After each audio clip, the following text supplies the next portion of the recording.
even astronomy, which you think is the furthest from being a science which has any social use, has and has had an immense contribution to mankind's well-being.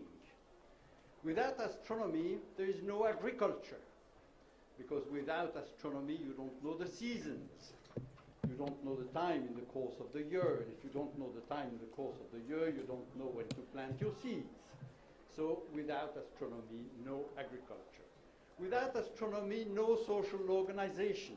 You don't know where and when you want to be somewhere. That's also time, this time within the day, that tells you where and when you should be. And without astronomy, we wouldn't be here because there would be no travel, no navigation.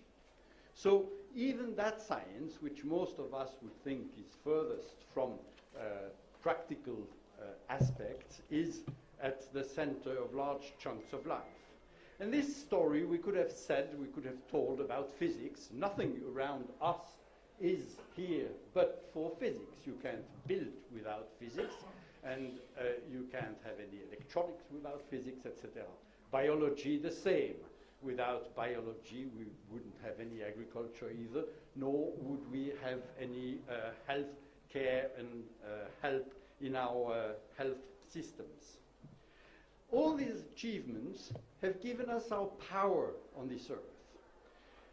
They have allowed us to multiply on the surface of the earth, and they actually make us use a significant amount of resources on this earth. So science is not only at the origin of the well-being and of everything we have around us, it is also now at the origin of some of the problems that we have, which are caused by our being so numerous and our being so useful or so much using resources. Now, this gives the scientific community a huge responsibility, actually. And it gives us the responsibility to continue working on that so that we can solve the problems which are being caused by our well-being and our being so numerous on that surface. And that responsibility includes bringing knowledge where it is really useful for society, i.e. in decision-making circles, and be they economical or political. This is a difficult task. It is difficult because the problems we are confronted with are complex. We've heard that a number of times here, climate, etc., are difficult issues. It is also difficult because the political or the decision-making establishment and the scientific establishment have estranged from one another over the last decades. It's apparently not always been like that, but it is like that now. We don't talk much with one another. We fear one another. We don't have the same watering holes. We have extremely few social contacts between these two communities, and hence there is extremely little trust there, and it makes the message that we want to bring so much more difficult.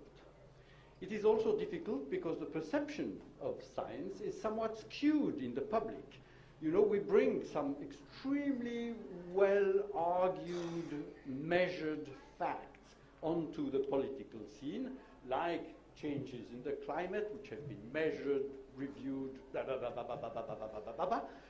and you find people to say, I don't believe it. We don't know what to do with that.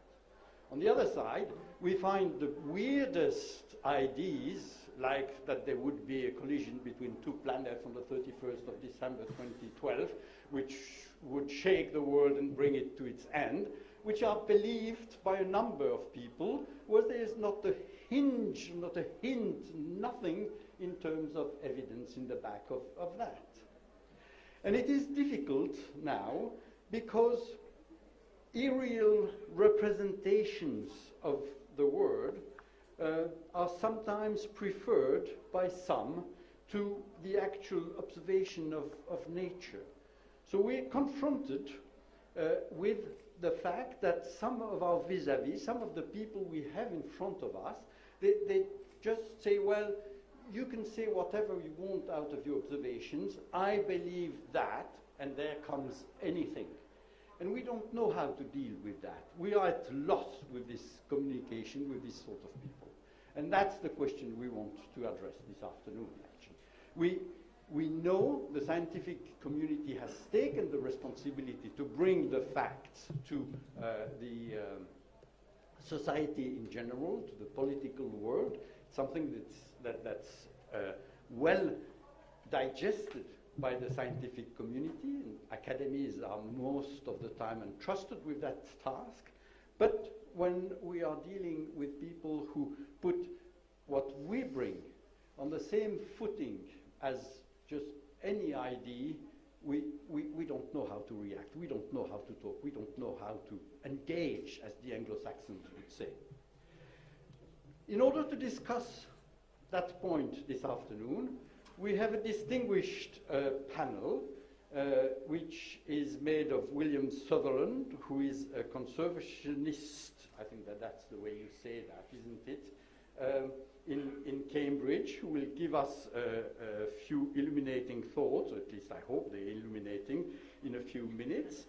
And we have, in order to discuss these illuminating thoughts and actually to bring some more into the discussion, Roseanne Diab, who is Executive Officer of the Academy of Science of South Africa, one of these academies which are at the origin of the synthesis of knowledge we want to bring actually to decision-making people.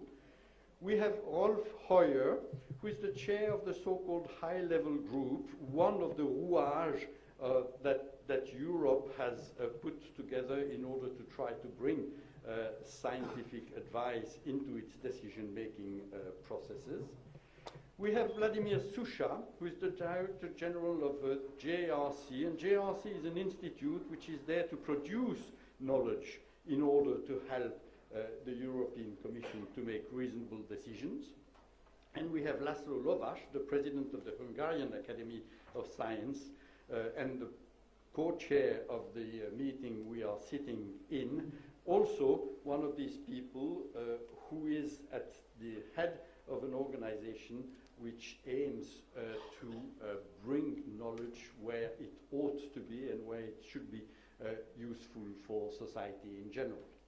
So we'll organize our discussion in the following way. We'll first listen to Bill Sutherland's thoughts, and then each of the panelists will add a couple of minutes or a few minutes of their own thoughts to the subject. We will then see whether they have anything to tell one another, and we will then open the discussion to all of you to hear what you may want to either ask or comment onto that question. So thank you very much for being here. May I just ask who in this audience is actually in the political world? I mean, the receiving end of the advice, just so that we know a little bit whom we're talking to. Okay, well we have two Helvets there in the back of the corner. Yes, we have one lady there. So we have some people who are indeed at the receiving end of the advice, and we have a lot of people who are at the giving end of the advice. So we'll try to make due consideration to that point. Bill? Come and sit down. Take my seat. Come and sit down. Go.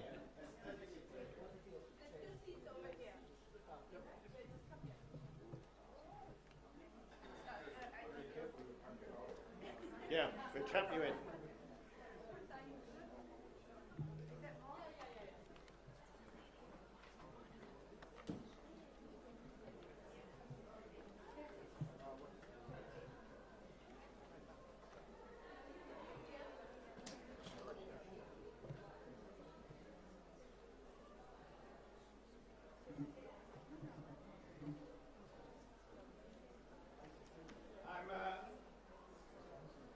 Deeply delighted to be here.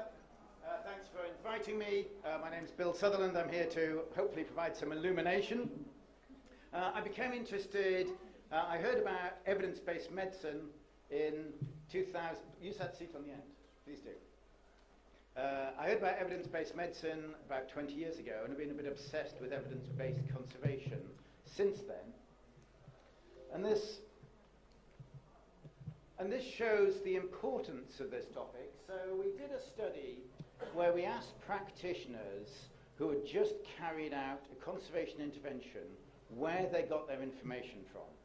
And the answer is that largely they get it from common sense or their own experience or speaking to local people, very rarely speaking to someone from somewhere else, we're a bit parochial, and very rarely indeed do they use the primary literature for their evidence.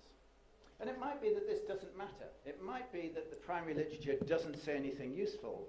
It might be that the local manager had spoken to someone who'd read the paper, and so actually in complicated ways it gets in.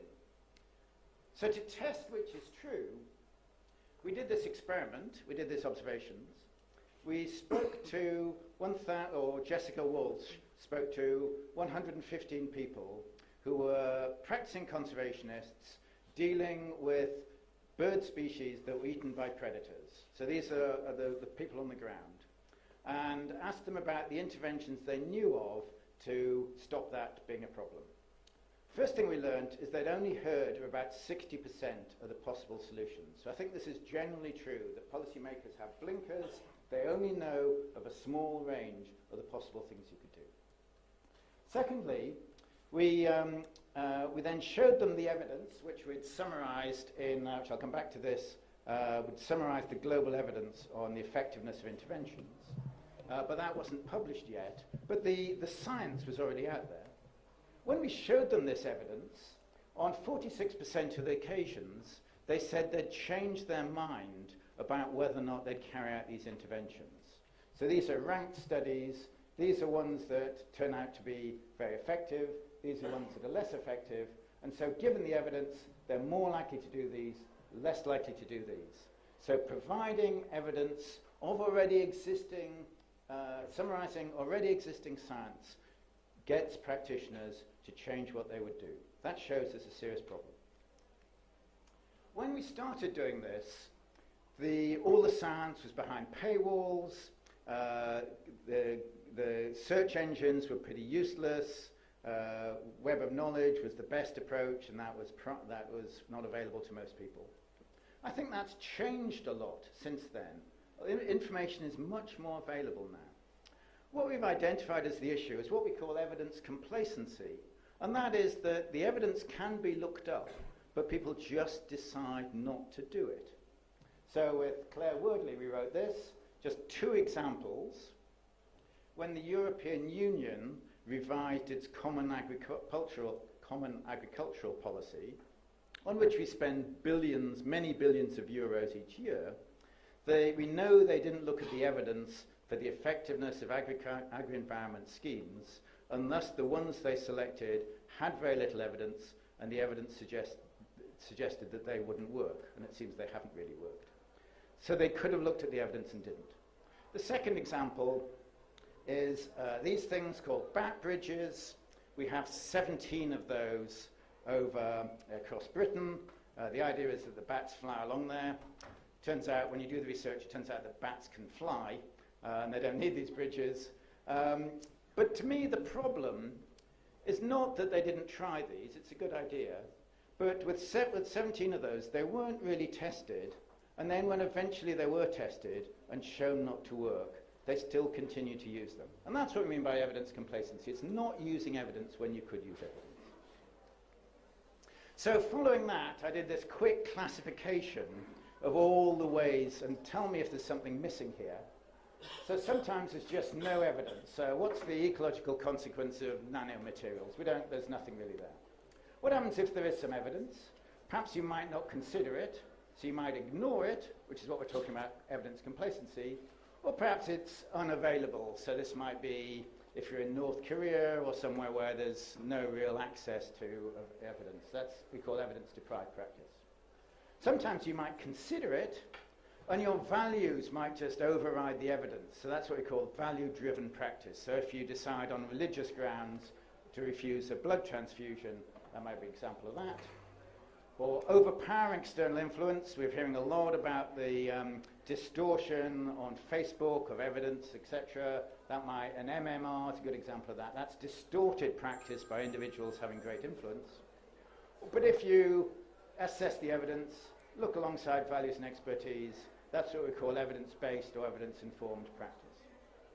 And that's our classification of the different ways of looking at it. So the traditional way in which you look at evidence is you take the evidence,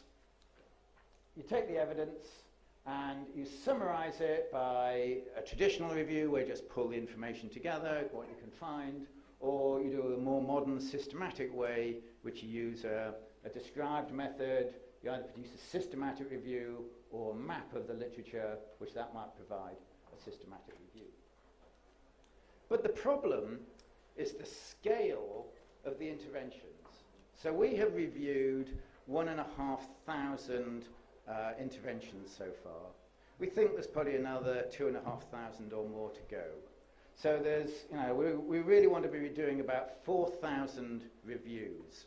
On that scale, doing them one at a time gets kind of difficult. So we need a different approach.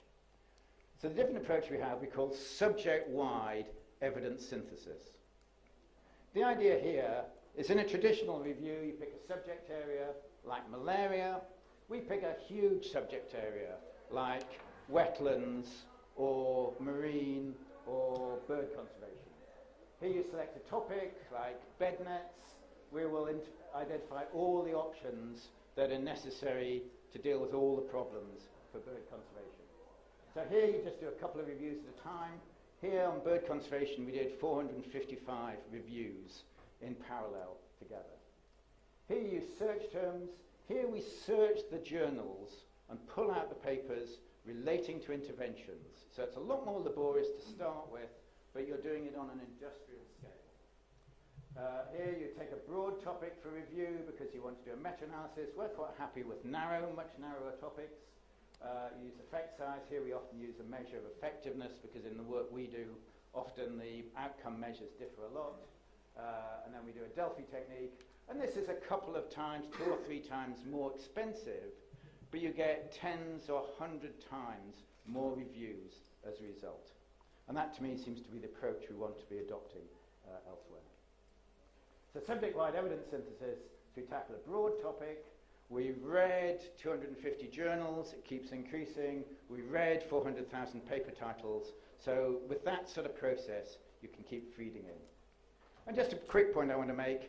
We've done an analysis showing that in conservation, 35% of the literature is not in English, and people tend not to review that. We're missing some really important science by assuming everything's in English, is what tends to happen. So, subject-wide evidence synthesis, you extract the details, you collate it and assess it, and you produce it in a book, which we call What Works, available for free. And this is how it works. Go to our website, Conservation Evidence. It shows the different interventions, 129 actions for amphibians. So press, look at roads. What's the evidence for roads? It'll say there's 37 interventions, which will be described. If you look at culverts, there's 32 studies, and it describes the key messages, including a lot of detail here. There's a map there which you can cut off, and you click on those, and there'll be a paragraph describing each one of those papers. So it's all available to practitioners, and we think that's what people want. And it can be summarized, and it can also be summarized by, if you look at bycatch of seabirds, how can you stop that? We've classified all these different interventions according to whether or not they're beneficial, likely to be beneficial, etc. And that means you can then look this up almost instantaneously to find out what works. I'd now like to change tack a little bit, and I'll come back to why. We want to talk about experts, and we think experts are great. The evidence suggests that experts aren't great. Experts are actually pretty useless. So I can say that as an expert. So Tetlock did a study where he took 284 people who made their living out of commenting on trends. And he got them to make 82,000 forecasts. And basically, is this thing going up or down or staying the same? So is the oil price or the number of Labour politicians in the UK government by next year, how's it going? And it showed that they were less good than chance and not much better than non-experts. So there's real problems with using experts. So people say we shouldn't use experts. We should just follow the evidence. But if you look at the evidence process, you'll see you've got to identify a problem and solutions and shortlist them, decide on assessment, decide what you're going to look at. So on all of these different stages, they all involve experts. All these little arrows, there's expert assessment going along. So we have to have experts. So the problem we have is that it's all a bit problematic. Experts turn out not to be that good, but we need them. So to us, the solution is we need to use those in the most appropriate way we can. And there's various ways in which we can improve the use of experts. So we wrote this paper. A remarkable number of people asked why there's a picture of me riding a badger on there. In which we pulled together the evidence as to what works. So groups are better than single individuals. And we can show that statistically or close to that. If you look at people's expertise, I'm an expert on oyster catchers. I know quite a lot about that. I know quite a lot about bread geese. Did a postdocs working on that. And so I was asked by the government to be on a panel to do with badgers. I think I must be an expert on black and white animals. And then after that, I was asked to talk about reforming the research councils. I don't know about that. Somehow, we think we know, well, there's a subject we know about, and the evidence suggests that the expertise drops off really quickly, but we still think we know about it. Any of the measures of expertise, such as age and experience and those sorts of things, actually don't correlate with your ability to get things right. It's very difficult to work out who's going to get things right and who isn't. Diverse groups tend to get better judgments than undiverse groups. People, if you have a group of people, the person who says, I know the answer, it's this, is unlikely to be right. The people that are uncertain are much more likely to be right. You can weigh people's assessment by giving them test questions and then adjust the results accordingly. That works. And you can provide training. That also works. And I've said that experts aren't good. Experts, when the short-term feedback and weather forecasting, chess problems, they are really good. It's for long-term problems that experts tend not to be very good. So, people tend to think you want experts to make a decision for you. You don't. Experts will not have your values. You want to get experts to make judgment. You combine that with your values to make your decision. Don't ask them what to do. Ask them what the facts are. So the summary, don't ask experts what to do. The evidence is that having a single expert or group, which is what we always do, are two of the worst ways of making decisions. We should be using subject-wide evidence synthesis to review all the major interventions in all areas. We can use rigorous expert elicitation, as I've described, to work out how we can use experts. And then you use experts. You've tied up to say, well, this is what the evidence said. You need experts to say, well, what does this mean? What else have we got to consider? That's where the expert comes in, just as your doctor uses the available evidence to make a decision as to what you should do. And if you've got experts that have then got the publicly available information, I think it will increase the authority of experts rather than them seem to have been said, oh, I just think this is what it is. And we've approached this for conservation. We've now got an ambitious plan to apply this to all areas of policy outside medicine. And this is our initial list of all the policy interventions outside medicine. And I'd very much like to talk to anyone who's interested in that, or anyone interested in conservation work. And then my final graph, so I've been a bit pessimistic. I just want to say there's some good news here. So this was a protest What do we want? Evidence-based change. When do we want it? After peer review. You'll notice that there's only one of those. Secondly, this is my daughter's.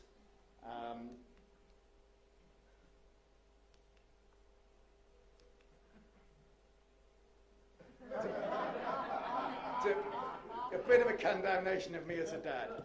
So I hope I've convinced you that we can use experts in a very different way and should do so. Thank you.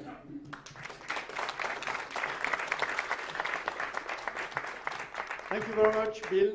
Can I ask the panel members to maybe come and sit up here?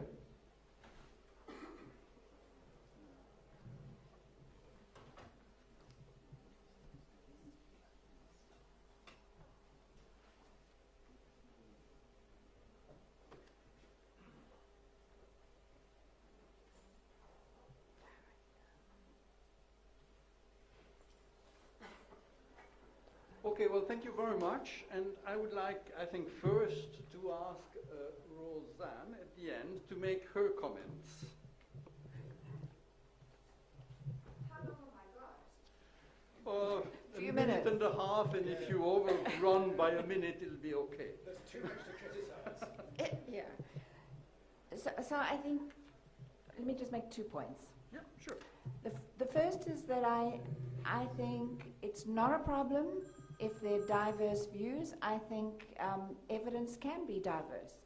I see evidence as sitting on a continuum, and it's almost like a normal distribution. So if there's some consensus, it'll sit in the middle, but there will always be people at the ends who can bring evidence to bear on a problem, and hopefully they think they can influence a policymaker.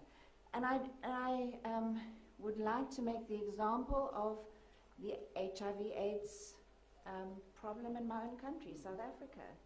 I mean, there was a case where all the evidence pointed to the fact that AIDS was caused by the HIV virus.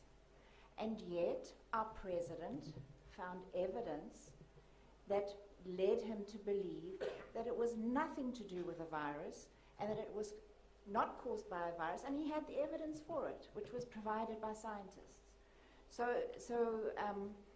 What I'm saying is evidence is on a continuum, and I think what we just have to be careful of is to make sure that we sift through it and see where the consensus lies.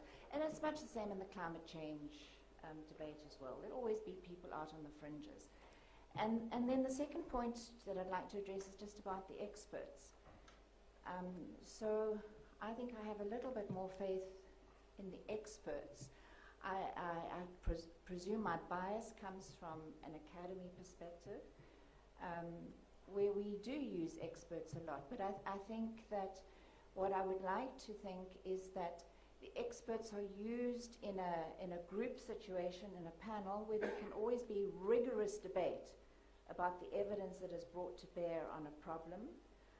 And I think that in this world of alternative facts, in fact, we need to rely more and more on experts to sift through these facts and provide us with the way forward. So let me just leave it at those 2 points for the moment. Well, thank you very much. I find interesting what you said about evidence that your president had that HIV would not be caused by. You call that evidence that he had. I'm not absolutely sure I would have called that evidence, or I mean, maybe after that you can try to comment on that, because one part is right. I mean, HIV is caused by a virus, as far as I know, and the rest is wrong. So what do we do with, I mean, why do you call something which was wrong evidence? But that's your view, it's my view, it's probably the view of most of the people here. But it was not the view of this particular scientist who did the research and who published papers. I think he was an American scientist. And our president was advised by this person. And I think that what happened was that once he'd taken the decision that the virus did not cause HIV/AIDS, he had to stick with that.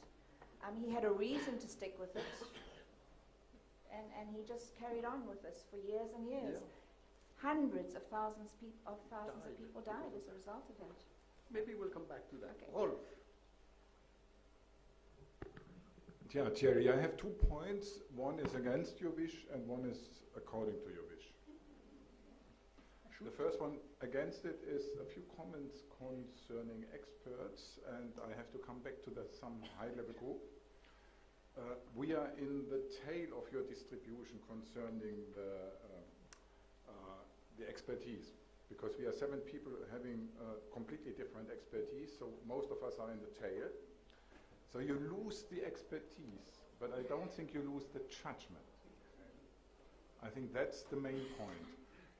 So we rely on the expertise, for example, from the members of the academies, and then it's our job to bring that together and to judge on that. Yeah. So things like that would possibly exclude these singular opinions, hopefully. And I think that the smart thing is that we are a diverse group to do that, and that we are not doing forecasts, but that we are really looking into it and then making some proposals out of this evidence, but not a forecast. Okay, so that was against your wish. The one on your wish is on the alternative facts, which I personally would call differently, but okay. I think they are just lies, Yes. frankly speaking. So why do people come to alternative facts? But possibly because, the one possibility is because there are an overwhelming amount of facts. And they don't know what to do with it. Yeah? So it's difficult for people to judge. So why is it difficult? Because scientists very often don't do or are not able to give uncertainties. And everything what we have as evidence has an uncertainty. I know that it's extremely difficult to explain uncertainty to people. But if we are not able to do that, then we have already lost. So that is something we have to keep in mind. Now, in order to explain uncertainty, you have to use the right language, which people understand. So I think communication skills and language is extremely important. Just one example, climate. People, when they hear climate, they think of weather. It's not so easy. I talked to the ex-chair of the WMO. He told me it's so difficult to explain to people the difference between climate and weather. But this we have to do. Then maybe we get a little bit more fundamental things into that discussion instead of emotions. Then what is important, I think, also for scientists is to go into a dialogue with the people, but into a dialogue where you do not attack things. That you try to talk, not to convince, but to question them and to ask them to bring the arguments, not to attack them. As soon as you attack people, they are stuck. So that's very important. I think that's it. Uncertainty, language, dialogue, and maybe one thing I forgot, talking for something, not against. Remember the March of Science in April. Some people were saying, okay, that's a march against alternative facts. No. We, at least in Germany, in the German Physical Society, I said, we have a march for science. We are not against them. We are talking for our principles. It's much better to talk for than against. Okay, that's my... Thank you. Vladimir. Thanks, Thierry. No, it's difficult to put it right in 2 minutes because I think that we derail a little bit. I think that I have a bit the feeling that I'm here maybe still in 20th century. I think that we need to admit that not all science is for policy. I think I'm absolutely convinced that there is one layer of science which is science for policy, and that requires specific skills, specific capacities. We in JRC, we already defined it maybe 15 years ago, and we call it post-normal science, where the stakes are very high, where time is limited, uncertainty is huge, but still we need to decide, and policymakers still need to decide. And we are there to help them, and we don't need to hide behind the fact that this is complex, that it's too complicated, more research needs to be done, more money needs to be poured in the research. You know, all this mantra of researchers. I think this is wrong. This is deficit model, which is a linear model, which is dead. So let's admit, let's not come, your graph with this tail is, for me, is a linear model. It's deficit model, and it's dead. So let's forget it. Let's not look at post-fact society, alternative facts, whatever we want, as something which was imposed on us. We are part of it. The science produces it because there is a tsunami of data, information, and knowledge.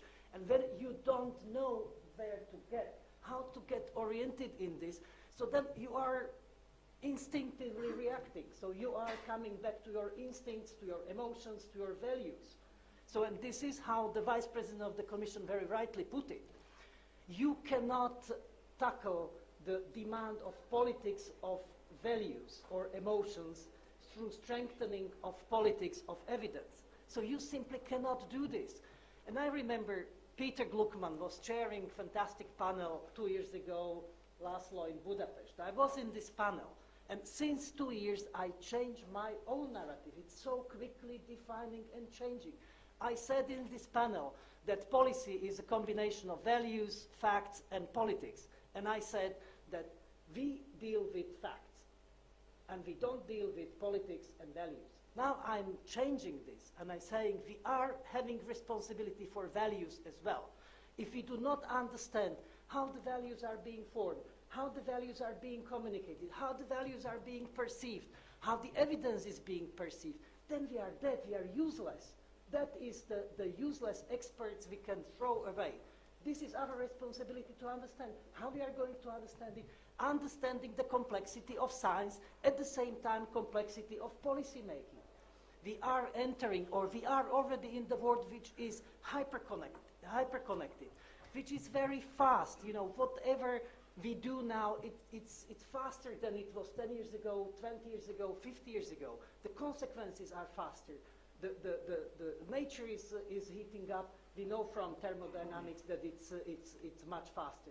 Hyperconnectivity, you know, this is something which is influencing our daily life. We need to innovate. We need to change. You know, I'm changing my narrative since 2 years. So it was not that far, the Budapest World Science Forum. So then we need really to understand and to bring completely new paradigm into science policy interaction, and that's responsibility of science.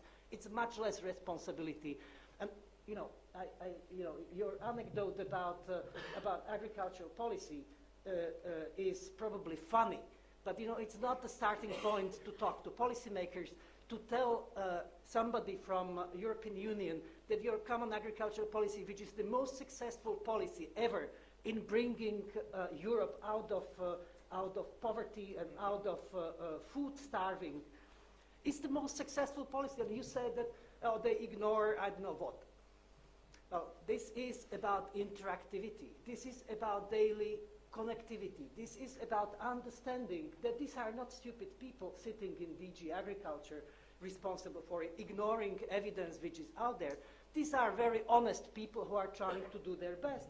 And it's our role of scientists, and we are working with them on a daily basis, and they are taking all evidence which we provide, if the evidence is provided in a right form, in the right format, if the timing is okay, and if there is a trust between us. And the trust is a key issue. How we can regain the trust, how we can get into this trustful connection with policymakers, politicians, that we are not blaming them all the time, that they are stupid, but we are there to help and to bring the capacity of the science to move the society forward.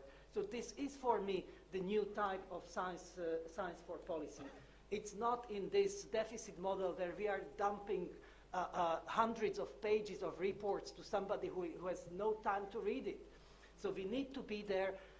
And if it would be in your first part of your graph, the experts, so then we would, that Peter Gluckman should be probably multiplied by 1,000 and for the government of rather small country. So that's not your role. It's not your role to bring the expertise, but to bring the systemic thinking, how to link the science with the policy. This is where we need to experiment. This is where we need to invest. And this is a fantastic opportunity because there is a need for it, because the world is very complex. So there is a request.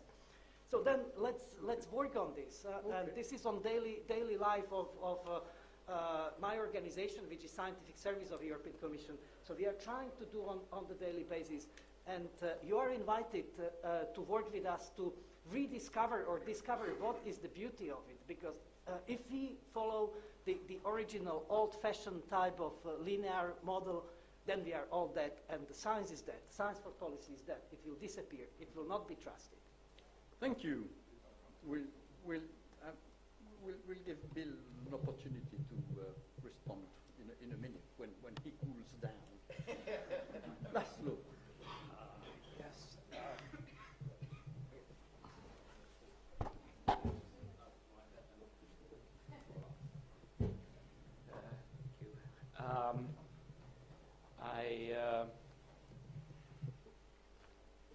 Now, after this very serious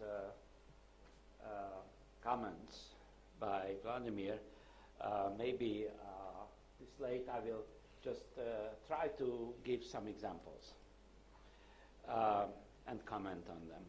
So the basic idea is that you cannot make science advice without actually connecting to the general public, because politicians will follow public opinion. Now, what I am showing here is 150. I will be a few minutes longer than I'm supposed to be, but that's how I prepared. So after that I will shut up.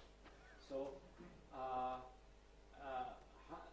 at the anniversary, 150th anniversary of our headquarters, we collected some issues from the program of the Academy 150 years ago.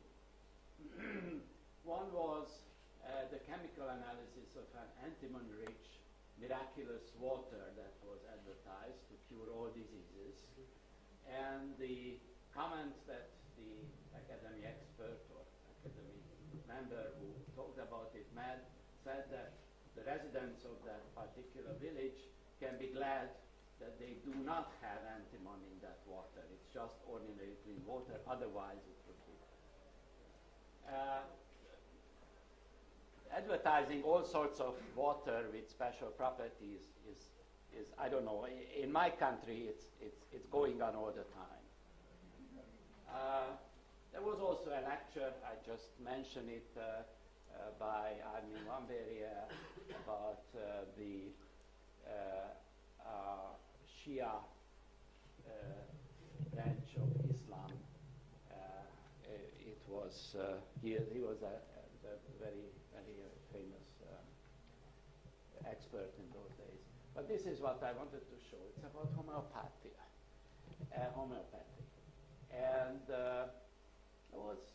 there was a talk about it 150 years ago, and it's still here. So maybe the things are not changing as fast as you said.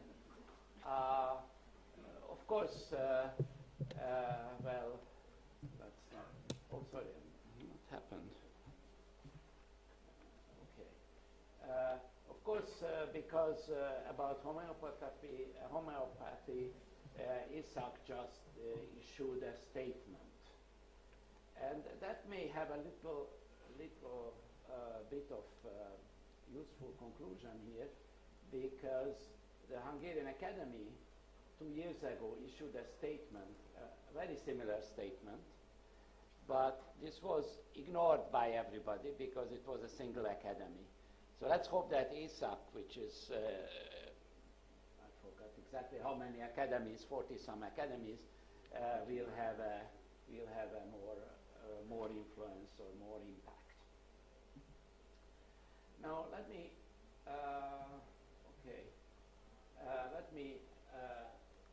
just mention 6 issues that our academy had to deal with over the last year. A new nuclear power plant, the issue of hydroelectric power, genetically modified plants,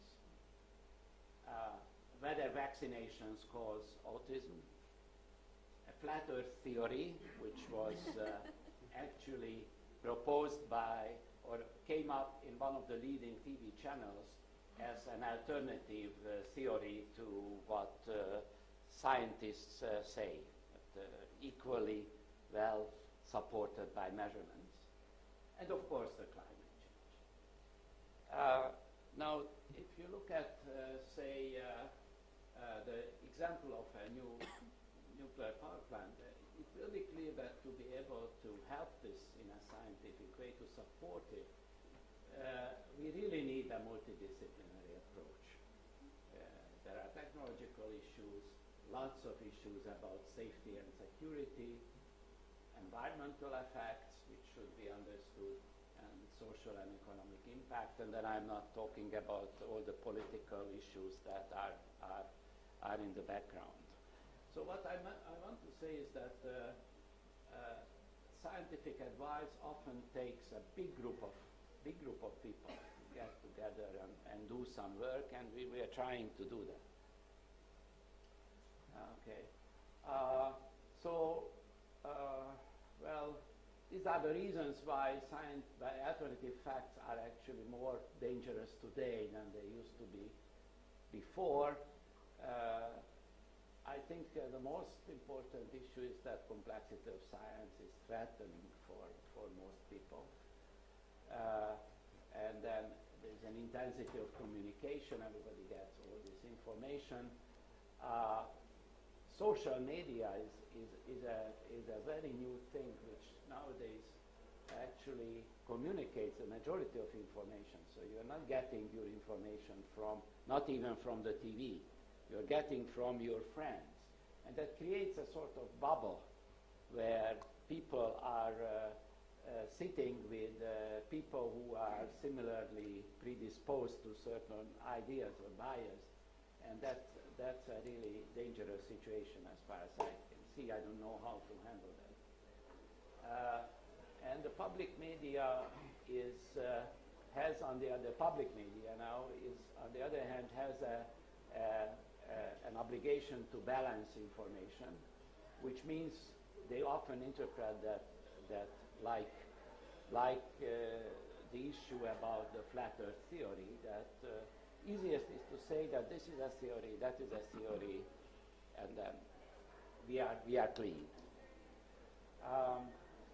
And of course, policymakers usually care more about public opinion than scientific findings because they have to be re-elected, and so that just underscores that we have to address the public at least as much as we are addressing policymakers. Now there are several things I listed here, many things about what scientific organizations can do. I would like to recall this. I think somebody told us that do not engage in direct debates. Try not to attack alternative facts. You will lose, because the person who represents the alternative facts is free to say whatever he wants. If you are a true scientist, you have to stick to the scientific facts, which are often limited, and there are exceptions, and there are caveats, and so on. So altogether, this is an important one. All the others I will not mention, and I think I'll stop here. Thank you very much. So, Bill, you want to react to some of the things you've heard there? Okay, I'll quickly quickly talk about this. The first issue was about groups of experts and how you use those. And the illustration of what I see as the problem is something called the intelligence game, which is funded by IIIA, the intelligence authorities in the United States. And what they did is they asked a number of teams, they wanted to say how could they improve their intelligence. They asked 5 teams to make predictions about what would happen in geopolitical events in the future. 3 of the teams were geopolitical experts who had access to classified information. 2 of the teams, led by Telflock and Mark Bergman, were groups of complete amateurs just using Google, but using these expert elicitation methods in different ways. And when it came, and it was a competition, and the amateurs with access to Google using expert elicitation were right more often than professional intelligence people with access to classified information. That shows how that works. And what it means is that there's ways of using experts, and particularly through voting, through anonymous decision-making, through rounds of discussion, that means that you can do it in a more sophisticated way. So it's not saying experts are wrong, just that we can use them in a better way in panels. Vladimir, we actually agree a lot more than you think we agree. Although when you talk about combining, so my classification for evidence-based practice or evidence-informed practice, I explicitly said it was the evidence plus the values plus your experience. The question is where the values are included, and I can see if you're working with one organization, then it makes sense for you to think hard about their values. If you're doing as we are, and you're providing evidence to a wide range of organizations, then my thinking is that they impose their own values. We say, this is the evidence, you come with your values, you come with your local experience, and you provide your local interpretation. So I think it depends on what sort of organization you are. For the agri-environment scheme, I'm not saying that the Common Agricultural Policy isn't a success or otherwise. I was commenting specifically on the agri-environment measures within Pillar 1, and I defend what I'd say, that the evidence wasn't very good for that. The business about working positively, I agree very much that we need to find ways of taking it forward. We employ someone full-time to go out and work with organizations. We have organizations which we call evidence champions that are using evidence in a positive way, so we put a lot of effort into that. But our belief is, because of the problems we've seen, we want to have sticks as well as carrots, which is why we've introduced this term evidence complacency. There are people that are just not using evidence, and we should call them out and say, this is evidence complacency, and this just shouldn't be acceptable. If you're a consultant and you don't look up the evidence, then that's as negligible if you're a doctor and you don't use the evidence. We just shouldn't tolerate that, I think. That's my point. And then finally, you talked about innovation. And I think that is a serious problem in conservation. We tend to have these measures that we just adopt. And I'm very influenced by the British cycling team that kept saying, what is the way in which you can just keep improving all of these measures? And we really should be doing the same in conservation. And I suspect across public policy, say, are there slightly better ways of doing things, and we can continually improve and get things better. And then finally, talking about other sources of information, there's a fascinating article in The Economist about social media and its consequences in this week's. And it talks about the fact that we tended to think of social media as being a good thing for society. It allows public debate, it allows bottom-up evidence, information, etc. It's a good thing. And yet the way in which it's been distorted means that actually in many ways it's quite a bad thing for democracy. It talks about the fact that in the American presidential debate, 20% of the tweets came from bots. You know, that it's automated processes that are generating much of this information. The whole thing is being massively distorted. And I think there are very serious problems about thinking how we work within a system that might be quite seriously distorted. So thank you for a fascinating group of questions, statements. Okay, well, thank you very much for all these comments, for your reply. I see some people who are already eager. Madame. So the pink lady there. maybe you just stand up and talk. We don't need microphone.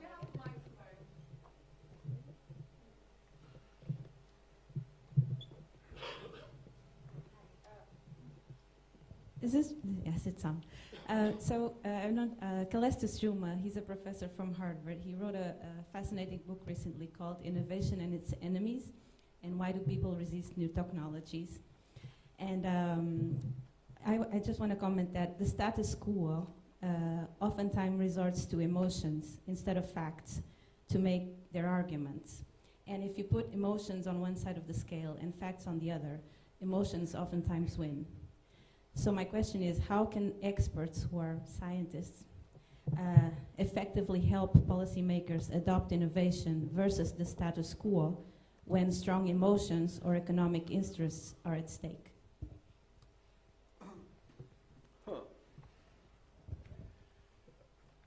So how, your question is actually, how can we try to help politics when emotions are at high stake? Let's not discuss the economic interest because maybe it's easier and clearer. But when emotions and religions and things like that are at stake, how can we act? I don't have the, Vladimir's making notes. I don't have the response to that, but maybe Rosan, you also. Okay. So I think that emotions must stem from something, either from a religion or an agenda of some kind, and then they play out in emotions. So I think our responsibility is perhaps to have a greater understanding of the origin of these emotions. You may never be able to change them, and I think one has to recognize that. But a greater understanding might enable you to bridge the divide a little. So what you're telling us is that we should treat emotions rationally. We should look at emotions rationally, which I think is really part of the answer. But there's nothing to laugh about there, is there? I mean, Vladimir, you want to add something? Yeah, Thierry, you took part in our conference a month ago where we were talking about facts in the role of science and facts in post-fact society. And obviously this was an issue which was quite clearly there. There is one message from the conference. Never fight values, emotions. Don't challenge them directly. If you want to challenge them, talk about consequences. Divert discussion from direct confrontation about emotions, because you will never win with your evidence over values and emotions. And Thierry, you are right in a way that we need to be a little bit more rational about not irrational, about emotional. Mm-hmm. We need to understand it.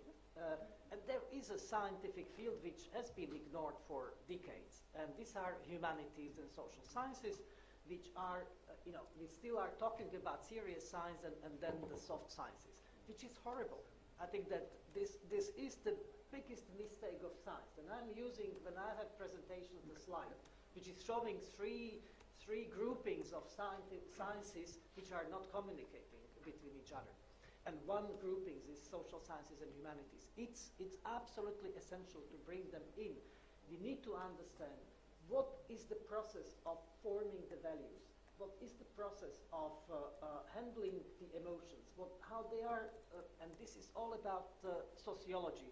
It's all about behavioral sciences, where we need to understand all these elements. And if we ignore them, so then we will never be able to tackle this. And as I said, we have this problem is just growing because people are more and more disoriented within the ocean of facts and alternative facts and whatever. So in that respect, if you are lost, so you're coming back to your gut feeling. And this is what is happening, and this is what we need to understand. Rob, we also have to pay attention that these emotions don't spread too much. Yeah. So one thing is not to attack, but as I said, I also agree, and I said this before, that there's too much information for the people. But you also have to avoid that the social media. So I have one example there. This is when we switched on the Large Hadron Collider. There was this emotional thing of the black holes which will swallow the Earth. So what can you do? You do a three-tiered approach. One is scientifically very dense publication, peer-reviewed. That's number one. Boil it down to a 20-page for other scientists, and boil it down to a 1-page for the layman. And that avoided the spreading. That even convinced the judges in Germany. Yep. So this is something you have to do, because you cannot convince people who are very emotional. It's impossible. Yep. I agree with Vladimir. So you have to convince the others, and that helps. Okay, thank you. There's one question there in the back. Sami Hanafi from American University. Well, what I noticed that there is a kind of you put a stage where you have a policymaker from one side and the expert on the other side. But usually now all the literature talk about commissioned committee, for instance, advisory committees, where not only scientists are there, but also representative of unions, because no matter what is the issue, environmental, transport, sociological issues, I mean, there is interest, there is and values and things like that. So you need to sit together. So it's not an evidence floating in a positivistic way. It's in interaction with a representative of a nation that you formulate something. So this is somehow criticism to a sort of a debate where you put this. And just to finish that, I mean, Bruno Latour is extremely important, talking about building alliance. I mean, truth. I mean, he reached pastoralization because he allied himself with the peasants. I mean, we scientists, we organic intellectual, organic to a social class, etc. Are we aligning ourselves to whom? This is a big question. So what you're saying, it's not so much us and them, but we. That's a little bit the main point, which I think is an important one, because we're part of the society too, actually. Yeah. Okay, yes. Can I respond to that? Okay, sure. And I agree entirely with that. And the way we do that is we work very much with policymakers in setting the agenda. So we run a number of these exercises on a whole range of areas, on global agriculture, global food security, etc., to say what are the questions that, if answered, would make most difference to policy and practice. And we do that with a team of people. We make sure that the policymakers outnumber the academics, and they set an agenda. And that has been very influential in lots of ways. My view is that when it comes down to the evidence, that the evidence should be assessed independently by those that are not involved, that are fairly independent of the outcome. So that's, I think, an appropriate thing for academics to say, well, this is the evidence and what the evidence says. And then when it comes to putting it back into practice, I think, again, it's a mixture of policymakers and academics. And I've been on oodles of committees to help conservationists make decisions for government. And there you need to then bring both sides together. So I agree absolutely with that. My name is Martin Dominik. I'm at the University of St. Andrews and with the Global Young Academy. And please accept my apologies for adding further complexity to the problem. Because I think we need to be very careful about distinguishing between factual evidence and conclusions that scientists draw from it. Because not every scientist is a good one. The peer review process has its limitations. A lot of things that have been published as conclusions by scientists are simply not right. And we can't always assume that the majority is right, because the majority can be wrong. Thank you. Yeah, okay. Just one word of cautious. Let's not come into illusion that there is black and white. There is the evidence and there is ignorance of the evidence. We may have, it's never, the answer is never right 100% or wrong 100%. It depends on, we had the interesting debate 2 weeks ago or 3 weeks ago with the chief scientist of Google dealing with artificial intelligence. They have done and they published the mathematical models of fairness. And it's always trade-off. It depends on what are your goals, what is your preferential option.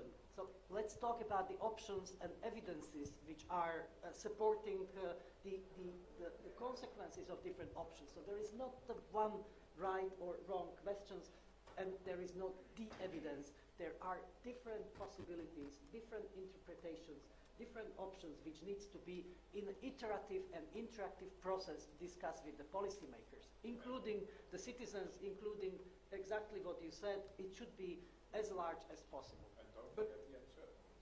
Don't forget the uncertainties, but if we go back to the HIV example, then we are in a case where I'm not sure what to say applies actually, because there is the right and there is the wrong. No. Could I make a comment? Yes, sure.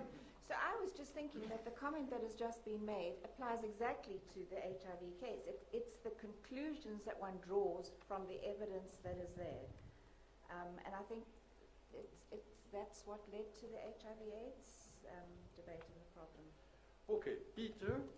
A couple of comments. The first one to make is, of course, that science itself is not values-free, and we've gone into this discussion making the assumption it is.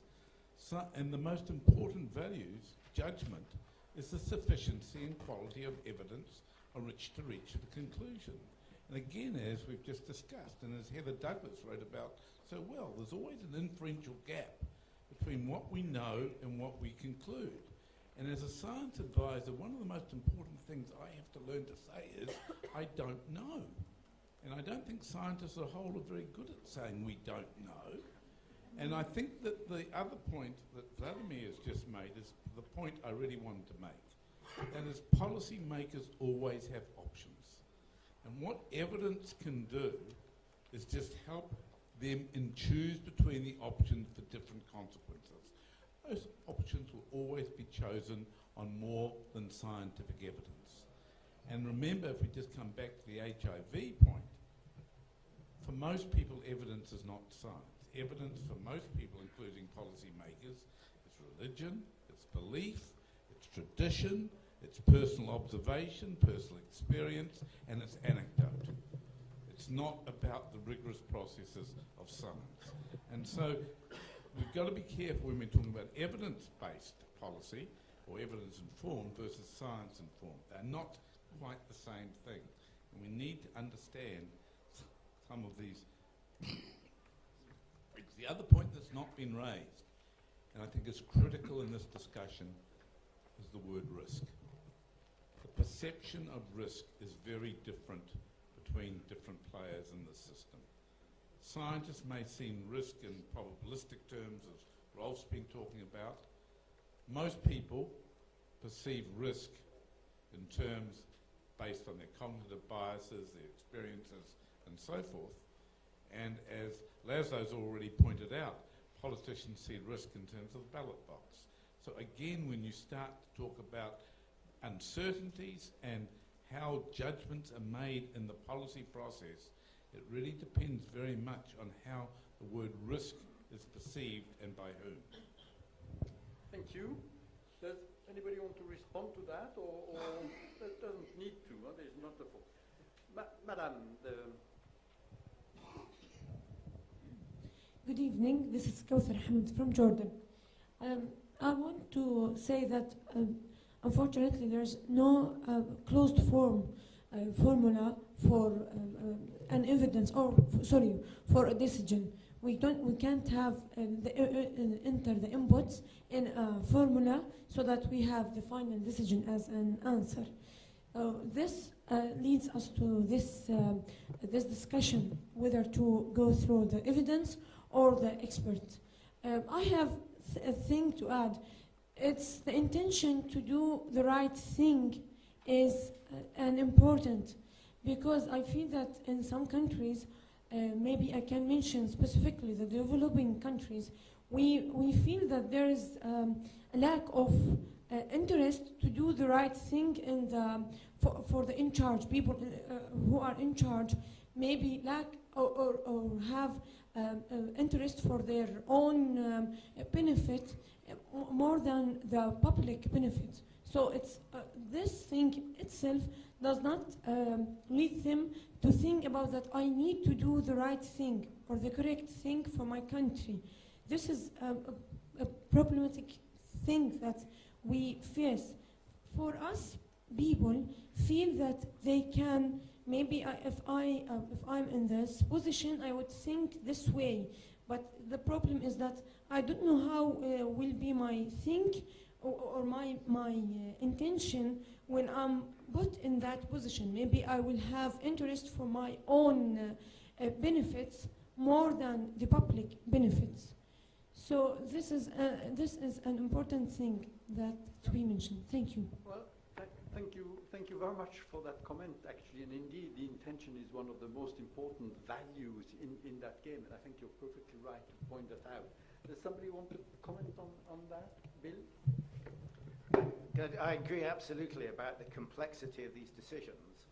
And if you look at the evidence for how we make decisions, there's a big evidence showing how immensely biased it is, and that certain artifacts will make a difference. So my recommendation is that there's structured ways in which you make decisions, particularly multiple criteria analysis, where you make it clear exactly what you care about, you list what the evidence is, and you use that in a fairly formal way to make your decisions. And it seems that that structured approach is much less likely to give you a biased solution where it's just done on an artificiality than if you do it in a very structured way. And actually, it's interesting what you said, because somebody said that the risk for the politician is non-election at the next time. And that's exactly what, I mean, the intention of the politician is to be elected next time. So we have something which... You also wanted to say something?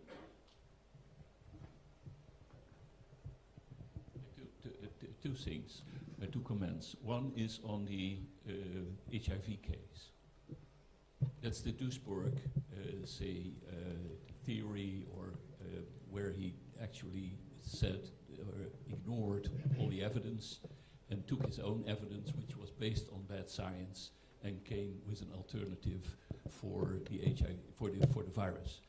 So I think that's important to say. There is good science, there is bad science, and there is a whole spectrum in between, and you can have your pick. Now that brings me to the second one. In the alternative facts, often people start not with facts or with science, but with a prejudice, with their personal bias, and start from there and find their way into that literature that fits their argument, or that website that fits their arguments, to build on a kind of castle of arguments which is very hard to actually demolish after it has been established. And I think we haven't, as scientists, we have not really found a way, if we have identified the solid science to combat these kind of bad science, prejudice-built kind of arguments. Thank you. The lady there in the pink again. Thank you. Actually, I wanted to pay attention again on evidences which are not black and white. And it is not case only about conclusion of specific one evidence, I mean one research. It is case of alternative evidence. It is important conditions under which we receive certain evidences. We may have two or more perfectly researches which are done with following all integrity procedures, and they are accurate, but depending on the conditions on which they receive conclusions, evidences may be completely opposite. So it is especially evident in cases of emerging issues when standard procedures do not exist. So it is wise to have a standardized procedure, but scientists develop procedures permanently. We cannot have all of them. So it is important both for experts, for teams, and for policy makers to understand these conditions under which evidences were created.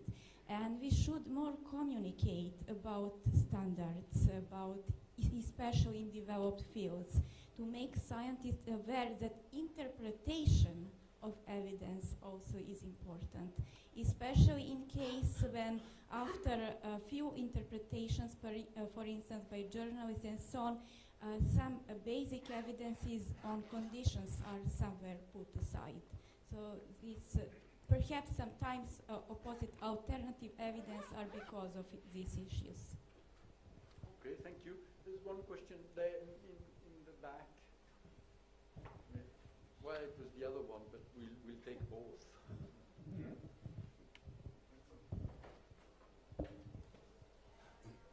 I think one element that is missing in the discussion is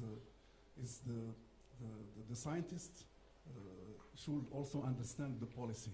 You cannot just make science for science without understanding also the policy. And this is also a big gap. Because if the scientists would understand the policy, then the responsibility of the scientist will be also issue. You cannot, if you understand the policy and when you provide some scientific results, you will be more responsible, and then this uncertainty will be highlighted and underlined because you will understand the policy and the impact. We are talking about the risks.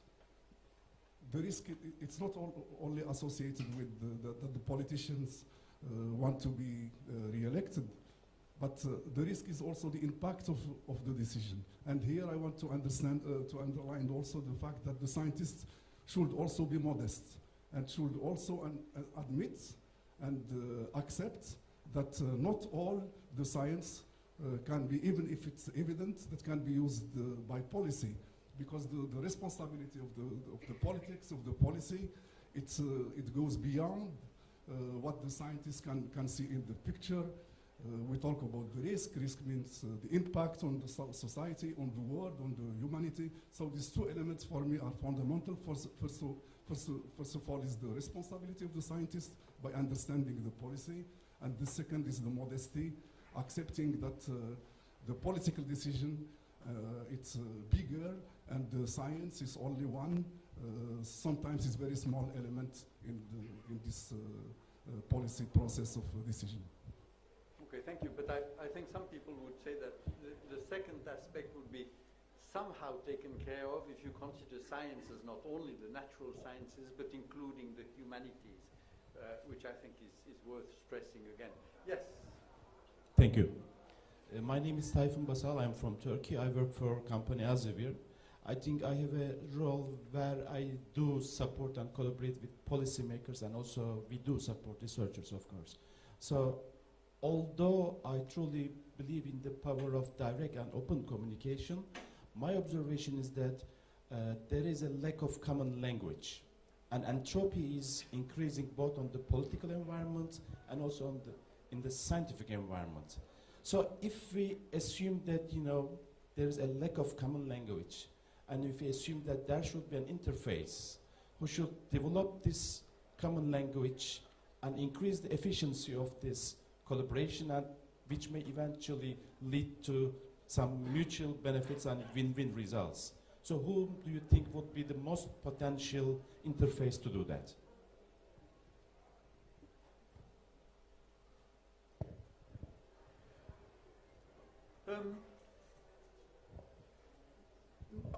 Yes, Vladimir, go ahead.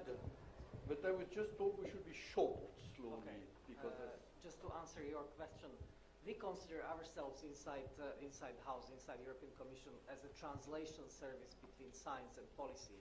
And as I said at the very beginning, this is we have also the science advisors as the translators between science and policy. We need to develop it more, and I think this is the challenge which I was referring to, this new paradigm, that we need to have more people who are trained and having this translational capacity. Not every scientist coming from university or research institute can do the scientific advice or be this translator. So, and this is very important, that at the universities, at the academies, we are creating this layer of people who are able to do this interaction, because this interaction should be almost on daily basis. And I think this is and indeed, academies are trying to train themselves to do that as much as they can. Yes, you have been asking for the word for some time.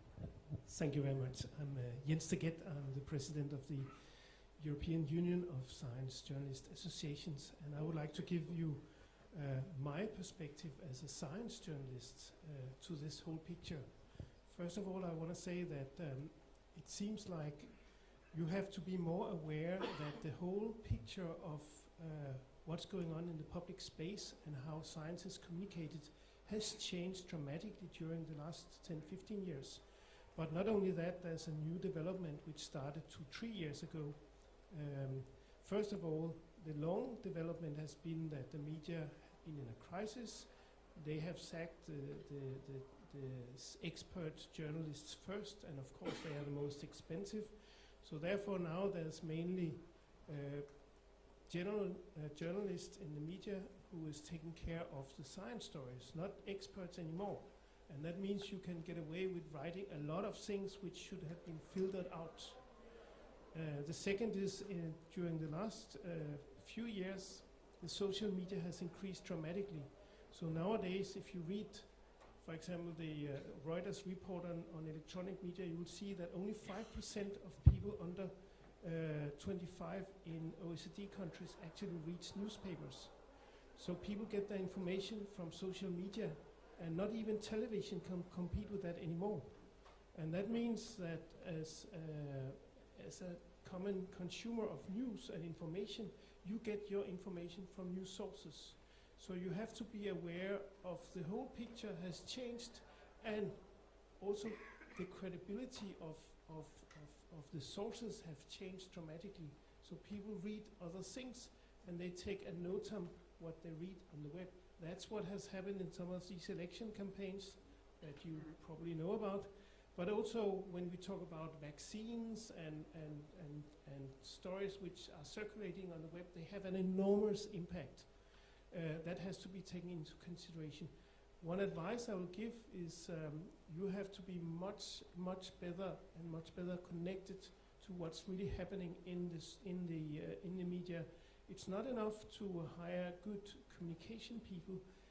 They have a tendency to be PR oriented and oversell science, which is also bad. But one thing you could do, at least, which costs nothing, is at least try to influence, for example, public service, governmental media, make sure that science has a seat at the governing board, is presented there. Most places they're not, and they could be. You could be. Thank you very much.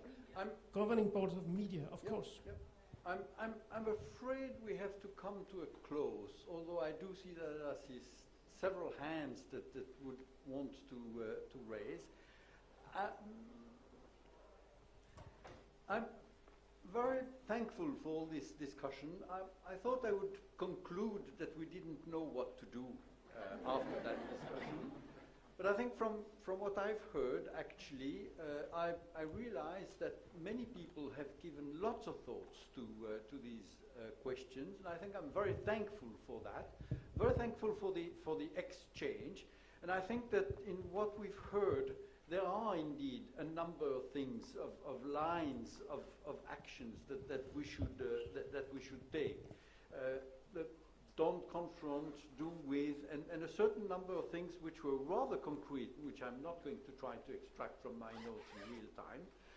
But I'm very thankful, and I hope that as you will have gotten something out of that discussion, and that out of this discussion will grow a bit better in meeting the challenges which are being posed by these lies which circulate as alternative facts. So thank you very much for the effort that you have put and thoughts into preparing this exercise. And thank you very much for those who have expressed their thoughts. And I'm sure that a number of you have actually thoughts that they did not have the opportunity to express. And I really should say just one thing, because my colleague from Jordan has said things that would really hurt me as a part of the Royal Scientific community and the Royal Scientific Society for all these beautiful scientists to make conclusions about Jordan account, because she made us sound like we are a corrupt government that works against the public interest. So please just, it's really not the fact. The fact is that scientists, there's a huge gap between the academia and the policymakers, and the translational science that Mr. Vladimir was talking about. Even scientists in Jordan or scientists coming from outside studying Jordan and refugee impact, we only thought of them as numbers rather than two-thirds of the others. So please. Thank you very much for that. I certainly did not take the comment of your colleague in the sense that it was a Jordanian type of comment, but it is certainly a comment which is valid in many parts of the world. And indeed, what we have seen here from part of your governing bodies is an effort and an intention to do the best for the people around here. And that's something which I will take home as a message.